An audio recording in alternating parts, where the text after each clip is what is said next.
Bon, il est temps de parler des haters. Mais avant ça, générique.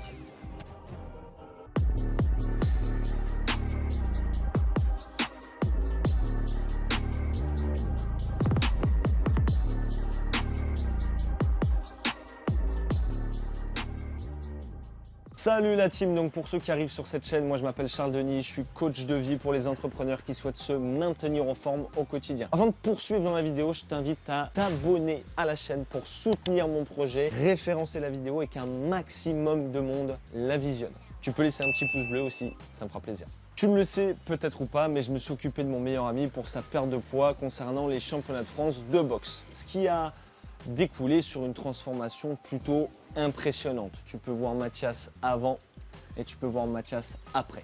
Ce qui me désole un peu, c'est l'engouement des gens vis-à-vis de cette transformation. En fait, j'ai reçu pas mal de critiques plutôt négatives, au sens où c'était pas possible de perdre 10 kilos en 2 mois, tout simplement parce que ça faisait trop rapide, etc., etc. Particulièrement, la stratégie, en fait, elle s'est abordée sur 3 mois. J'ai apporté mon cahier, je vais t'expliquer un petit peu pour que tu comprennes bien ce qui s'est passé avec Mathias pour qu'il réussisse à perdre 10 kilos, qu'il passe de 85 kilos à 75 de manière plutôt simple en théorie. Dans la pratique, c'est autre chose. Stratégie avec Mathias, on avait 12 semaines. Je lis mes notes, je triche un peu. On avait 12 semaines, 85 kg pour arriver à 75 kg. On se rappelle qu'un kilo de gras, c'est environ 8000 calories. Ok, 10 kg, ça fait donc 80 000 kilocalories à brûler. Donc la stratégie, ça a été de commencer à analyser un peu le déficit calorique. C'est ce qui va te permettre de perdre du poids sur la durée. On est parti sur un déficit de 900 kilocalories par rapport à sa maintenance. Sa maintenance, c'est le nombre de calories que tu as besoin pour ne ni prendre ni perdre du poids. Ok, donc on est parti sur 900 kilocalories de déficit. Si on fait un petit calcul rapide, tu te rends compte que 900 kilocalories x 7, ça nous donne 6300 kilocalories, soit une perte d'environ 800 grammes. On se rappelle, 1 kg de gras, 8000 kilocalories. Donc si on est un déficit de 6300, ça fait à peu près, à la louche, 800 grammes par semaine. D'accord?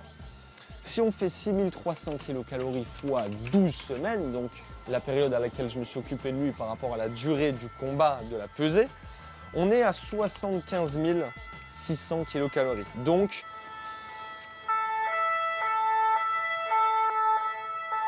c'est bon, on reprend. Donc 75 600 calories sur 12 semaines, ça fait presque l'objectif de 80 000 kilocalories. Sachant qu'il y a toujours une petite phase de cut, tu sais, avant les phases de combat. On a toujours cette période où on va essayer vraiment de restreindre au maximum ses calories pour arriver pile poil le jour de la pesée. Bon, bref.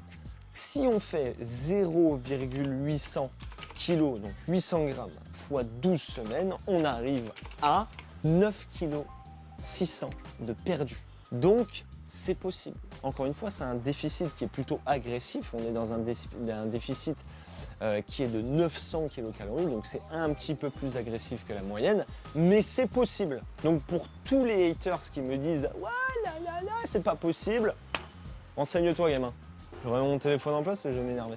Ce qu'il faut savoir, je vais poser mon cahier. Ce qu'il faut que tu saches, c'est que Mathias, c'est un ancien athlète de haut niveau. C'est même pas un ancien en fait, c'est un athlète de haut niveau. Il s'entraîne pratiquement tous les jours, que ce soit en cardio, en musculation, en boxe. Donc il a déjà un passé, il a déjà une mémoire musculaire en lui. Ce qui fait qu'en fait, sa transformation paraît incroyable, mais en fait on a juste réduit la couche de graisse sous-cutanée pour faire apparaître ses muscles plus saillant. C'est pour ça qu'on a cette impression qu'il a pris un maximum de volume musculaire, alors qu'en fait on a tout simplement réduit sa graisse et on a fait apparaître ses muscles qui se cachaient sous son abdal. C'est pour ça que je voulais mettre fin à ce débat. Oui, c'est possible. Non, aucun produit n'a été utilisé, aucun produit dopant, aucune recette miracle. On a juste adapté ses apports. On a adopté une stratégie qui lui convient pour permettre de perdre ces 10 kilos. Je dis pas que c'est viable sur le long terme, je dis que c'est possible pour un objectif donné. Pour aller plus en détail, je peux t'assurer que Mathias n'a pas eu besoin de compter ses calories. Comme je t'ai dit, on s'est juste référé au poids sur la balance. On sait que pour certains, ça peut être source de stress, la balance, mais dans certains cas, ça peut être un outil hyper important. Dans ce cas-là, sachant qu'on prend toujours les moyennes des semaines après les semaines, on ne va pas se focaliser sur le poids du jour au lendemain, mais plutôt de semaine en semaine pour voir l'évolution de la perte de gras. Donc au fur et à mesure des semaines, Mathias a tout simplement augmenté un petit peu son apport en protéines, augmenté un peu son apport en légumes, diminué un petit peu sa ration de glucides, mais il en a gardé une petite portion juste avant et après les entraînements pour pouvoir avoir un entraînement de qualité. Tu sais que les glucides renferment du glucose qui est transformé en glycogène et utilisé par ton corps pour l'effort lors de ta pratique. Donc voilà, des stratégies plutôt basiques, plutôt simples, mais qui doivent être respectées sur le long terme pour réussir à atteindre un objectif.